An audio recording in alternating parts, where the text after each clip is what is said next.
quase confirmado retorno do meia Gerson para o Flamengo, muitos se questionam quais serão os próximos movimentos do clube no mercado, se é de fato necessário fazer algumas contratações, mas um nome que vem sendo muito falado, até porque há algum tempo a torcida pede mais um meia, mais um camisa 10, é o colombiano Juan Fernando Quintero, que atuava na equipe do River Plate.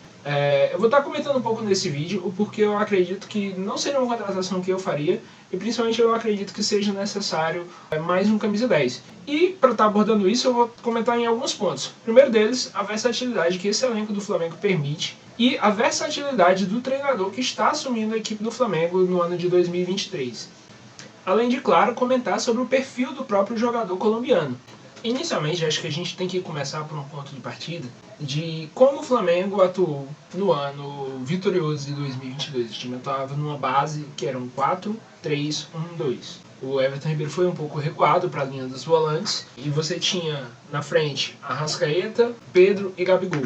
Na linha de defesa, Rodinei, na imagem eu deixei Varela por uma questão que o Rodinei não está mais no elenco. Davi Luiz, Léo Pereira, Felipe muitas vezes revezando com o Ayrton Lucas. É claro que o Felipe jogava as partidas mais importantes, mas até pensando na questão física, acho que ele pode não ser talvez um nome prioritário para o ano que vem. A questão é, o Flamengo mudou de treinador, o Flamengo trouxe um novo nome. O Dorival Júnior, muitas vezes com o time reserva, saía desse 4-3-3, desse 4-3-1-2 para um 4-3-3, com a adição de 2 pontas, o Marinho e o Everton Cebolinha. O Vitor Pereira, ele, nos trabalhos que ele teve ao longo da carreira, ele flutuou por diferentes plataformas táticas. O 4-3-3, 4-2-3-1, o 3-5-2 ou 5-3-2, como alguns podem falar. Isso foi inclusive visto no seu trabalho na equipe do Corinthians. Essa versatilidade tática, pensando dentro desse ponto de vista, ainda mais considerando que o Flamengo trouxe o Gerson, que é um jogador que consegue fazer muitas vezes jogando como um meia direita, jogando como interior, como alguns gostam de chamar, um meia central ou segundo volante, seja pela direita, seja pela esquerda. Em alguns momentos a gente viu o Gerson na equipe do Flamengo jogando mais avançado pela esquerda.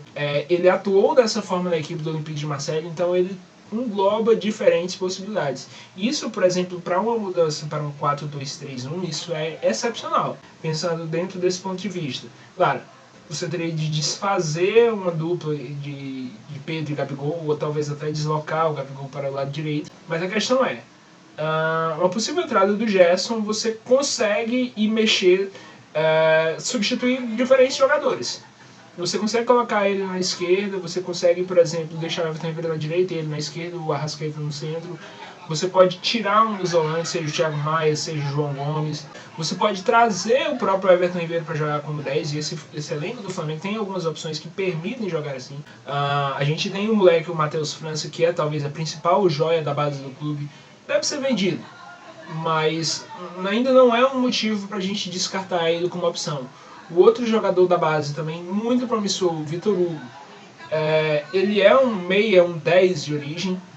O Dorival trouxe ele para atuar muitas vezes até mais recuado, sendo que nas equipes de base muitas vezes ele atuava até mais avançado, já chegou a atuar como falso 9, atuou como meia direita, atuou pelo centro propriamente quase como aquilo que alguns chamam de ponta de lança. E a gente tem 2 jogadores que já mostraram boa performance e estão, de certo modo, maturando seu jogo. Acho que, por exemplo, com mais minutagem, por exemplo, uma rodagem no estadual, pode muito bem ser esse tipo de substituto. Dentro dessa base do Vitor Pereira, claro, a gente também pode pensar, sem necessariamente colocar o Gerson ainda, sem ainda englobar o Gerson nessa análise, você poderia pensar no Flamengo deslocando, por exemplo, saindo dessa base desse 4-3-1-2 e entrando no 4-3-3, muitas vezes com o Everton Cebolinha como ponto esquerdo. O Everton Cebolinha, lembrando, foi uma das contratações mais caras da história do Flamengo. Ele chega com o status de um jogador que viria para ser importante, acabou sendo apenas um reserva, um cara que entrava no segundo tempo e quando estava o time B ele jogava. Você pode ter também, com esse mesmo elenco, a mudança para um sistema com 3 zagueiros. Acredito que o Flamengo tenha, ademais de Davi Luiz e Léo Pereira, por exemplo, a possibilidade de uma recuperação do Rodrigo Caio, mas talvez como um nome ainda mais seguro, pelo menos do ponto de vista físico. A entrada do Fabrício Bruno, então você poderia ter ali o Mateuzinho ou o Varela como alas, e provavelmente o Ayrton Lucas, que é um jogador que já tem mais físico, já tem mais velocidade, atuava como ala no futebol russo. Você ter talvez mais uma mudança para um outro tipo de plataforma, sem necessariamente você ter que substituir o Arrascaeta nesses momentos por um cara que seria de fato um camisa 10. E você ainda ter no meio campo, por exemplo, o próprio Everton Ribeiro e o Gerson, que são dois meias bastante criativos. Você pode manter a dupla de ataque dentro desse 3-5-2, e seria uma alternativa completamente plausível, uma alternativa que pode ser pensada com o treinador que o Flamengo está contratando, sem necessariamente demandar mais uma contratação que possa inchar esse elenco, que possa tirar a minutagem de jogadores da base, que vai aumentar a folha salarial e mais na frente talvez forçar o clube a fazer algumas vendas. Então, assim, eu não acredito que seja de fato muito necessário. Acho que o Flamengo tem meios para contornar uma eventual ausência de Arrascaeta sem precisar recorrer à contratação de mais um camisa 10. Por fim, eu vou abordar um pouco aqui do perfil da contratação do Juan Quinteiro. Primeiro de tudo, eu vou deixar o vídeo rolando aqui desse canal, que já mostra que a gente está falando de um jogador, tecnicamente, um jogador muito talentoso.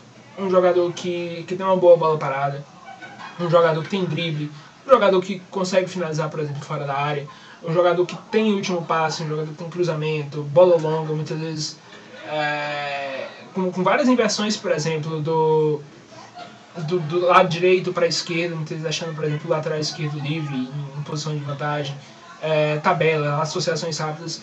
Ele, tecnicamente, ele é completo. Você não tem questionamentos a se fazer sobre a parte técnica do Juan Fernando Quinteiro. Ele é, tecnicamente, um grande jogador. Não há o que se questionar.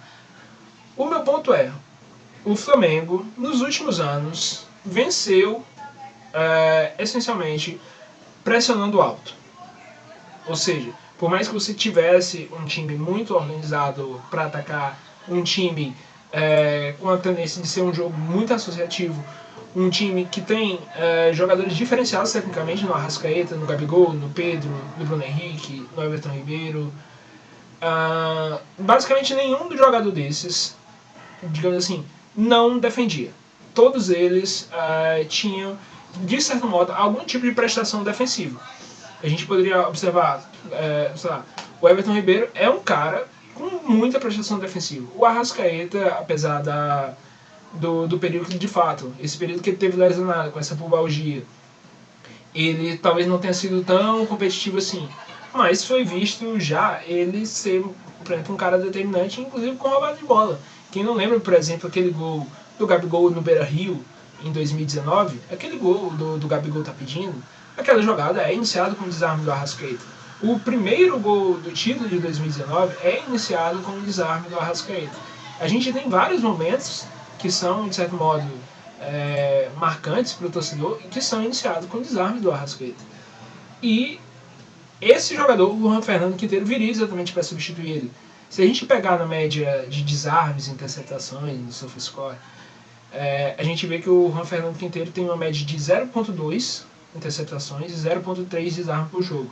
Ainda que a gente dobre essa métrica por causa da minutagem dele, que não é alta, ainda não é um número, digamos assim, adequado.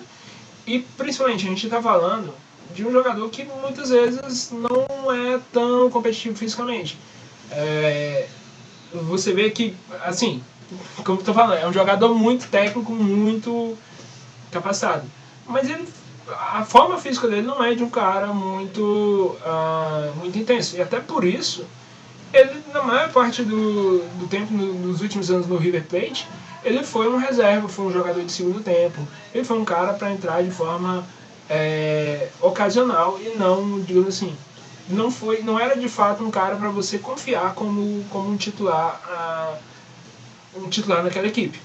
E isso que a gente está falando do Campeonato Argentino, que hoje, sabidamente, não tem o mesmo nível do Campeonato Brasileiro. O Flamengo disputa um nível competitivo mais alto do que o River, do que o Juan Fernando Quinteiro disputava.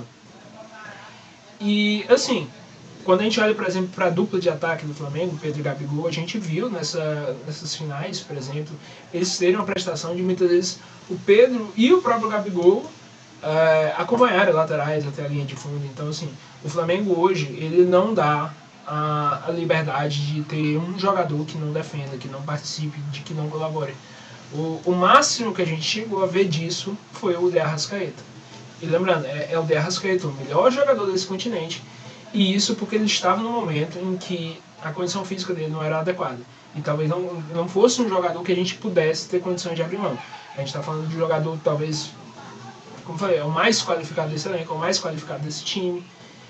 E valia a pena assumir esse tipo de risco com esse jogador. No caso de ausência, eu acredito que o Flamengo tem alternativas, principalmente com a chegada do Vitor Pereira. Eu era a favor da manutenção do Dorival. Eu não, ao princípio, eu não aprovo a contratação do Vitor Pereira, porque eu acredito que o Flamengo não deveria ter tido essa mudança. Mas, essencialmente falando, já que ele veio, ele tem um bom currículo e, principalmente, ele mostrou ser um treinador versátil ao longo da carreira. E isso permite ao Flamengo não ter a necessidade de estar inchando o seu elenco, de estar contratando, digamos assim, contratando por contratar, contratando para ter um elenco muito numeroso. Acho que o Flamengo tem alternativas, consegue se virar. E com grandes jogadores no banco, como eu citei. O zagueiro, você está puxando um zagueiro, mas o Fabrício Bruno é um grande zagueiro. Você está puxando um ponta, mas o Everton Cebolinha é um grande ponta, é um dos melhores, talvez, nesse quesito no continente, um dos melhores dribladores. Então o Flamengo tem condições de se virar, sem precisar contratar mais um jogador que possa tirar espaço da base. Lembrando que o Flamengo, para chegar onde está, chegou também com vendas de alguns desses jogadores, o próprio Paquetá, o Vinícius Júnior, vocês vão lembrar aí do Léo Duarte, do Natan. O Flamengo tem diversas vendas que ajudam a manter esse elenco. E para esses jogadores aparecerem, para esses jogadores terem minutagem, é preciso ter espaço. E eu acho que o Flamengo, contratando, chega um ponto que você não consegue fornecer esse espaço a esse tipo de jogador. Eu não acho que seja necessária a contratação do Juan Fernando Quinteiro, assim como eu não acho que seja necessária a contratação do Oscar ou do Claudinho, e não necessariamente questionando esses jogadores, mas eu não acredito que o Flamengo deve contratar um camisa 10. Eu acho que a contratação do Gerson é uma outra situação, já que a gente está falando de um jogador que cumpre diferentes papéis, que já se provou no Flamengo em alto nível, e que eu acredito que, por exemplo, ele possa performar no papel do Everton Ribeiro no futuro. O Everton Ribeiro já tem os seus 33 anos e talvez seja um jogador que já se começa a se pensar nessa substituição. O Gerson, por exemplo, teve maravilhosos jogos atuando pelo lado direito. Nunca me esqueço de uma partida contra o Botafogo, em que a gente teve um lado direito com ele, o Gabigol e o Rafinha, e foi uma coisa extremamente fluida. O time trocava tabelas, trocava passe. Ele fez gol nesse jogo. E o Gerson jogou bola demais. E ali pra mim ficou claro que ele poderia ser um potencial substituto do Everton Ribeiro. E bem, essa é a minha opinião. Eu acredito que a contratação do Gerson talvez seja mais do que suficiente, talvez até um goleiro, embora eu goste dos goleiros que o Flamengo tem na base, tanto o Matheus Cunha, tanto o goleiro do Sub-20, que é inclusive convocado para a seleção. Alguns podem falar de um lateral direito, eu acho que até seria interessante ter uma opção de um cara mais vertical, um cara um pouco mais próximo ao Rodinei, mas também acho que teria de ter a saída de um lateral. Acho que não faz sentido você manter 3 laterais direitos no elenco, numa posição que só joga um. Mas é isso. Eu acredito que com a contratação do Gerson, o Flamengo tem um elenco hoje bastante fechado. Um elenco hoje que não demanda, digamos assim, novas peças. E bem, é isso. Espero que vocês tenham gostado. Até a próxima.